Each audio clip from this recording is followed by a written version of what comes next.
చేతికి గాజులు వేసి కస్తూరి నుదుట దిద్ది ముత్యానికి ముస్తాబే చేసి మా హృదయాలను బోయిలుగా మలచిన ఈ పల్లకిలో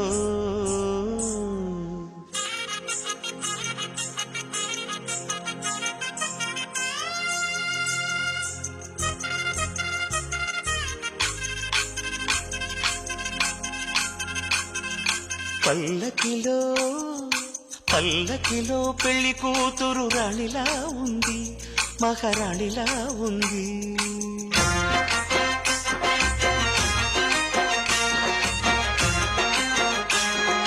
రాణిగారికి సిగ్గులు వచ్చే, రాజుగారికి చిరునవ్వొచ్చే, ఈ ఇద్దరి పెళ్లికి ఆనందం అతిథిగా వచ్చే. పల్లకిలో పెళ్లి కూతురు